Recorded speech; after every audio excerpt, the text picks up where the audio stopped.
Se Deus nos justificou, amados, não é só para ter comunhão com Ele. Por que ninguém é salvo pela lei? Paulo cumpre dois propósitos aqui, desta justificação ser para sempre. Então você ser justo diante de Deus não quer dizer que você vai para a glória. Você vai apresentar-se diante do Senhor. A justificação em Deus nos traz, amados. Os judeus eram separados de Deus. Deus promete uma morada no céu. Então na justificação nós temos bênção no passado, no presente e no futuro.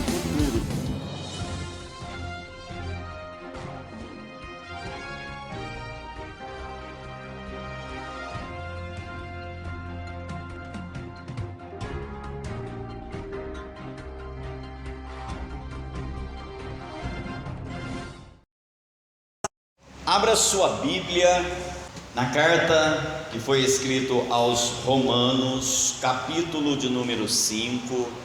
Eu quero trazer para você aqui algumas bênçãos da justificação. Se Deus nos justificou, amados, não é só para ter comunhão com Ele, tem um propósito nisso. E eu quero falar aqui nesta noite a respeito desses propósitos, das bênçãos da nossa justificação. Amém? O que é justificação? Comunhão com Deus. Paulo, ele já tinha provado que o mundo todo aqui era culpado diante de Deus, e que ninguém pode ser salvo por obras religiosas, ou então pelo simples fato de observar a lei. Por que ninguém é salvo pela lei? Toda lei ela é para condenar e não para absolver. Agora, a graça de Deus, o perdão de Deus, o amor de Deus, Ele nos absolve de todo o pecado, Ele nos absolve de toda a condenação. Paulo, ele explicou que o caminho que Deus oferece para a salvação sempre foi por meio da graça, mediante a fé em Cristo Jesus. Então os judeus, eles tinham ali a promessa, eles tinham a lei, eles eram pessoas ali, um povo escolhido, mas estavam sendo condenados porque não acreditavam na justificação pela fé em Cristo Jesus. E Paulo mostra isso dentro da lei, e aqui ele vem dizendo, ele vem explicando aqui que o caminho, que Deus oferece para a salvação é por meio da fé, não tem outro caminho. E aí Paulo usa quem aqui como exemplo, como ilustração, para mostrar para os judeus que eles estavam errados e que eles precisavam crer para ser salvos. Ele usa o exemplo de Abraão. Os judeus usavam também o exemplo de Abraão. Abraão circuncidou-se e ele foi então justo diante de Deus. Aí Paulo vem explicando, olha, não é bem por aí. Antes de Abraão se circuncidar, ele creu na palavra de Deus, e isso lhe foi imputado como justiça. Lá na terra de Harã, quando Deus chamou Abraão, Abraão creu na palavra de Deus, e ele saiu daquela terra, saiu do meio dos seus parentes, foi para uma terra distante que não conhecia, obedecendo a voz de Deus. Isso é fé, e ali ele foi justificado. É o que vocês têm que fazer. Irmãos, como eu vou ser justificado diante de Deus? Se você não crê na palavra de Deus, na Bíblia, não tem como você ser justo diante do Senhor. Paulo explica aqui duas colocações muito importantes. Primeiro, ele fala sobre a bênção da nossa justificação, que é o que nós vamos tratar aqui nessa noite.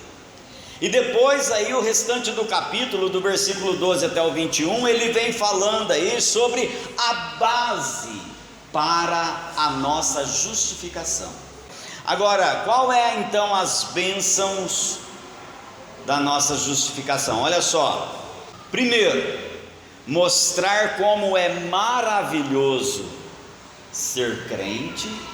E ele vem falando aí também, amados, sobre o propósito desta justificação ser para sempre. A justificação não é só para isso, mas é também uma fonte de bênção que desfrutamos aqui na terra. Quais são essas bênçãos? A primeira bênção que nós desfrutamos da justificação é a paz com Deus. Olha o verso de número 1 do capítulo 5, ó. Justificados, pois, mediante a fé, tenhamos o que? Paz com Deus. Esta é a primeira bênção da justificação. As pessoas não salvas são inimigas de Deus. Olha o que diz aí o verso de número 10. Porque se nós, quando inimigos, fomos reconciliados com Deus mediante a morte de seu Filho, muito mais estando já reconciliados, seremos salvos pela sua vida. Então a pessoa sem Deus, ela é inimiga do próprio Deus. Isaías 48, versículo 22, olha só.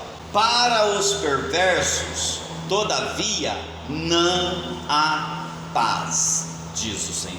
Então a pessoa perversa, a pessoa má, a pessoa ruim, ela não tem paz em si mesma. A segunda bênção que a justificação nos traz é o acesso a Deus.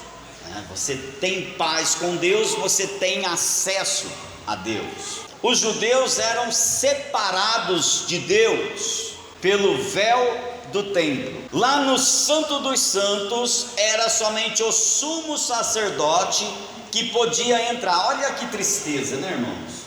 Agora, com a morte de Jesus Cristo lá na cruz do Calvário, esta sorte caiu sobre todo aquele que crê no Senhor Jesus. A pessoa tem acesso à presença de Deus, amados. O véu foi rasgado, então aquele véu separava os judeus da presença do Senhor. Agora, você sendo justificado em Deus, você tem este acesso à presença do Senhor. A justificação abriu este caminho, o sangue de Jesus abriu este caminho. Então entenda isso, olha, os judeus eram separados de Deus por meio do véu do templo. Os gentios eram separados de Deus por meio dos muros em volta do templo. Porque ali dentro daquele cenáculo, dentro daquele local, os gentios não podiam entrar. Lembra o que aconteceu com Paulo, quando ele levou alguns gentios, alguns gregos, dentro do templo para fazer a purificação com aqueles homens que criam em Jesus?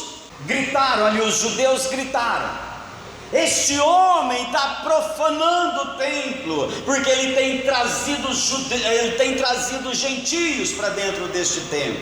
Agora, pelo fato dos gentios crerem em Jesus Cristo, isso abriu a porta do templo para eles, e eles puderam entrar na presença do Senhor, justificados por meio da fé. Então a segunda bênção que nós temos na justificação é o acesso à presença de Deus, irmãos. Você pode entrar na presença de Deus a qualquer momento. Em Cristo, os judeus e gentios que creem têm acesso a Deus.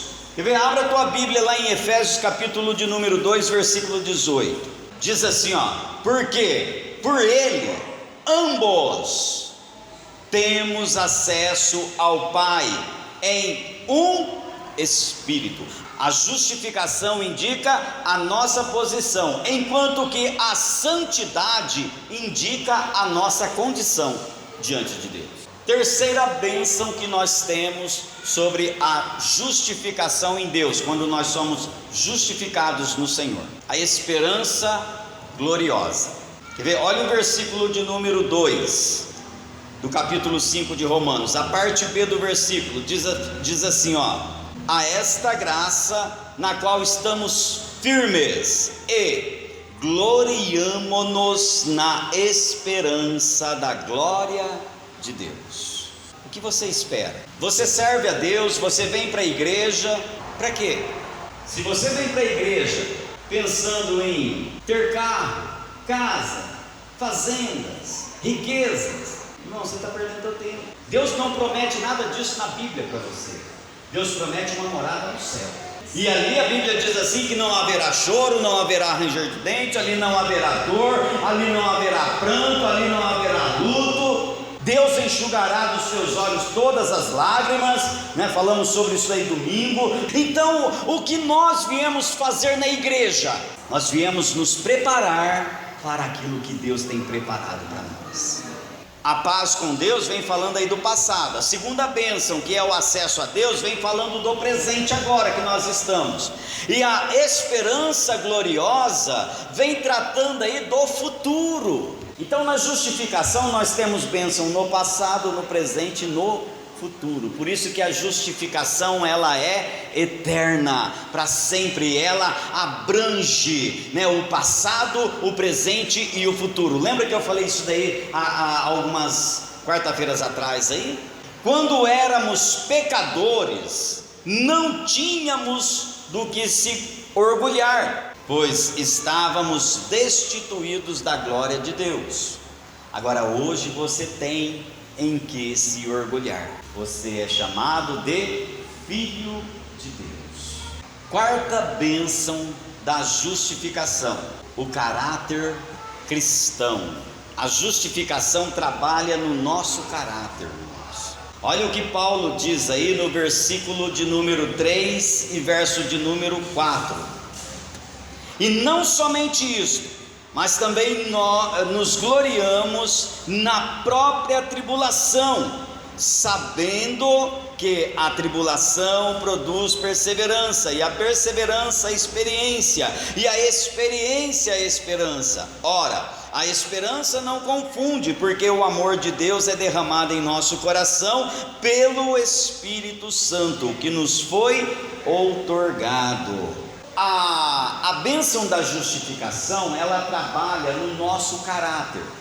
Por que nós passamos por luta, por tribulação? Para o nosso crescimento, para Deus trabalhar, moldar o nosso caráter. Como que Deus vai moldar o teu caráter? É na hora da luta, é na hora da provação, é na hora da tribulação, é na hora da humilhação. Ali Deus está trabalhando o teu caráter. E as pessoas às vezes na hora da luta, da dificuldade, do problema, ela quer pular fora do barco, vai se naufragar, vai morrer em alto mar, porque pulou fora do barco. Para os cristãos, a tribulação trabalha a seu favor e não contra ele. As provações nos aproximam de Deus e nos torna mais semelhante a Ele. Sabe o que quer dizer a palavra tribulação? Na época de Paulo, existia uma ferramenta de trabalho ali que chamava tribulum.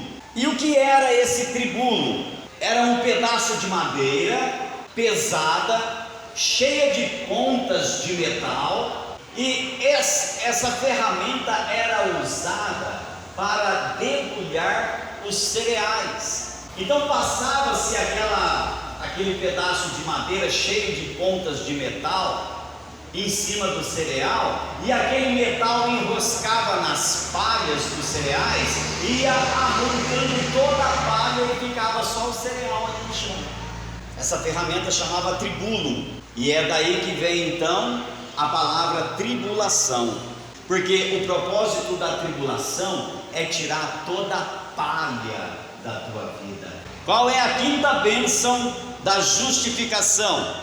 É o amor de Deus dentro de nós. Apóstolo João, ele diz assim: aquele que diz que ama a Deus, mas odeia seu irmão, é mentiroso, Então a pessoa que é justificada diante de Deus, ela tem o amor de Deus na vida dela, e ela desfruta então desta bênção. Olha só, a esperança que se adia faz adoecer o coração. Provérbios capítulo 13, versículo 12 fala sobre isso daí. A pessoa, quando vai adiando a esperança no coração dela, isso traz doença. Qual é a sexta bênção então que nós vemos aí na esperança, na justificação? Olha só o versículo 9 até o verso 10. Porque se nós, quando inimigos, fomos reconciliados com Deus mediante a morte de seu Filho, muito mais, estando já reconciliados, seremos salvos pela sua vida. Então, quando você era inimigo de Deus, Deus foi lá te buscar, te salvou, resgatou você. Ele mostrou o amor dele para com a tua vida. Agora imagine você sendo filho de Deus, amigo. O que Deus vai fazer por você?